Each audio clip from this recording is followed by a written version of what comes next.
तीन तिगड़ा काम बिगड़, तीन बहुओं की लड़ाई से सासू माँ बहुत परेशान थी। दरअसल बात यह थी कि तीनों बहुओं में किसी बात को लेकर अनबन हो गई थी। ना कोई सीधे मुंह किसी से बात करती, ना किसी का कहना मानती। पड़ोसी भी इस बात को जानते थे और जाने कैसे कैसे बातें भी करते। इसीलिए सासू माँ ने तीनों बहुओं को तुरंत अपने कमरे में बुलाया। मैं कई दिनों से देख रही हूँ, तुम तीनों अलग अलग सारे काम कर रही हो। ये सब नहीं चलेगा, तीनों को मिलकर ही काम करना पड़ेगा। सास की बात सुनकर एकदम से बड़ी बहू बोल उठती है। नहीं मम्मी जी, मैं इन दोनों के साथ कुछ नहीं कर सकती। मैं इस घर की बड़ी बहू हूँ, फिर भी ये मेरा कहना बिल्कुल भी नहीं मानती। अरे जेठानी जी, जानबूझकर मुझे डबल काम करवाती है आप, और छोटी मुझसे टेढ़े मुंह ही बात करती है। इन दोनों के बीच हमेशा सैंडविच बन जाती है मेरी, और मैं हमेशा आलू की तरह बीच में मसली जाती हूँ। मम्मी जी, इन दोनों को लगता है कि मैं छोटी हूँ तो इनके पैरों तले दब जाऊंगी, लेकिन नहीं, मेरा भी उतना ही अधिकार है जितना इन दोनों का है। बड़ी आई दोनों मेरी चुगली करने के लिए, मुझे क्या कम समझ रखा है।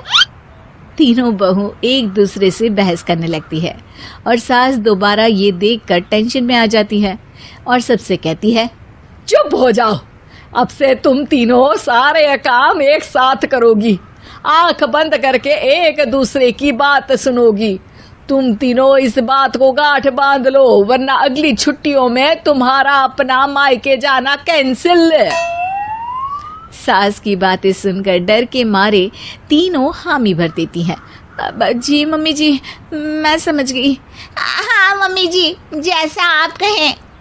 आप जो कहेंगी मैं वही करूंगी।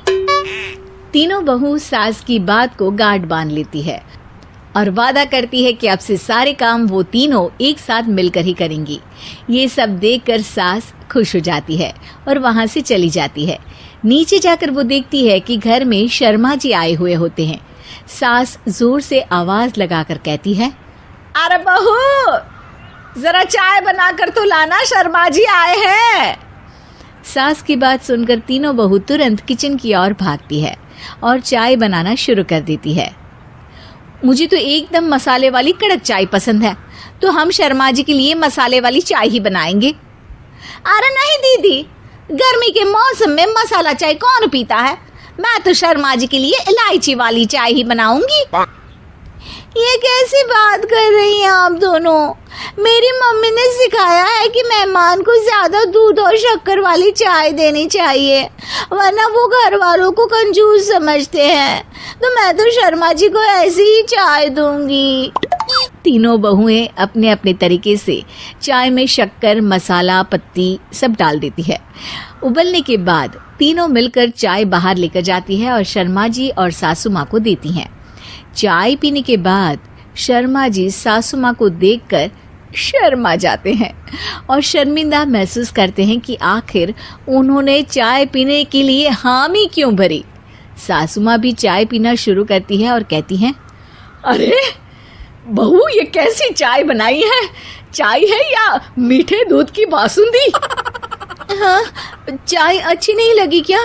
कोई बात नहीं, हम पराठा बनाकर लाते हैं। चलो चलो अंदर। हाँ हाँ चलो। हाँ, आती हूँ मैं भी। नहीं नहीं, मेरा पेट चाय ने ही चौपट कर दिया, वही काफी है। पराठे से पोपट नहीं करवाना, मैं तो चलता हूँ। शर्मा जी चुपचाप पतली गली से निकल जाते हैं। अगले दिन सास बहुओं से कहती है, अरे बहू, जाओ जाके ऊपर के गेस्ट हाउस की सफाई कर दो। कल हमारे यहाँ मेरे दूर के रिश्तेदार आने वाले हैं, तो पूरे कमरे को चमका देना, समझी?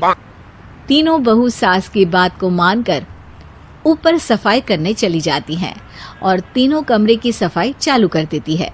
बड़ी बहू मकड़ी के जाले साफ करती है, तो बीच वाली झाड़ू लगाना और छोटी वाली सर्फ डालकर जमीन धोना शुरू कर देती है। अरे दीदी, जेठानी जी, अभी मैंने पूरी फर्श धोई और आप फिर से धूल नीचे गिरा रही हैं। और मछली जेठानी जी, आप बिना झाड़ू की धूल यहाँ छटक रही हैं। अरे तीनों को साफ करना है, एक साथ सफाई करते हैं ना। अरे वही तो, हम साथ साथ हैं, घर साफ साफ है। तीनों बहू ऐसे ही काम में उलझ जाती है और 2 घंटे तक एक ही कमरे की सफाई करती रहती है। बहुत देर से अपनी बहुओं को ना देखने के कारण सास ऊपर कमरे में उन्हें देखने जाती है, लेकिन कमरे में घुसती ही वो गीली फर्श पर फिसलने के कारण नीचे गिर जाती है। ओरी मोरी मैया, हड्डी मरोड़ के रख दी।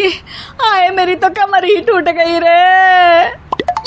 तीनों बहुएं सास को उठाती हैं और बिस्तर पर सुला देती है। अरे मेरे हाथ पैर दर्द कर रहे हैं, दबा दो आराम मिलेगा। हाँ जी माँ जी। अरे जी माँ जी माँ जी। और तीनों बहुएं एक साथ सास के हाथ को दबाना शुरू कर देती हैं। माँ की तो चीख ही निकल जाती है और नतीजा ये होता है कि सास के बचे हुए शरीर में भी दर्द उठ जाता है। हाय राम, ये क्या कर दिया तुम तीनों ने। अरे मेरी तो किस्मत ही फूटी है कि तुम जैसी बहुएं मुझे मिली। हे भगवान, पूरे शरीर में दर्द बढ़ गया है। अब तो पता नहीं कि चल भी पाऊंगी या नहीं। माफ करो, मुझे गलती हो गई मुझसे कि तुम तीनों को एक साथ काम करने के लिए बोला। सोचा था तीनों मिलके अच्छे से काम करेगी, लेकिन बड़े बुजुर्ग सही कहते थे कि 3 तिगाड़ा काम बिगाड़ा। तुम लोगों ने ये बात ना आज साबित करके दिखा दी। तुम तीनों को तो समझाना यानी मानो भैंस के आगे बीन बजाना है। तुम्हें अकेले अकेले काम करना है ना, तो अब से तुम अकेले ही अपना अपना काम करो। तीनों बहुएं वहां से जाने लगती है। अरे कहाँ जा रही हो? आप ही ने तो कहा कि अपना अपना काम तो मुझे मुल्तानी मिट्टी लगानी है। अरे मुझे भी तो नेल पॉलिश लगानी है। मुझे ना मेहंदी लगानी है। सास अपना सर पीट लेती है और कहती है, अरे मुझे भी लगाना है कुछ। क्या माँ जी? क्या माँ जी? क्या माँ जी? तुम्हारे घर वालों को फोन तुम्हारी हरकतें बताने के लिए।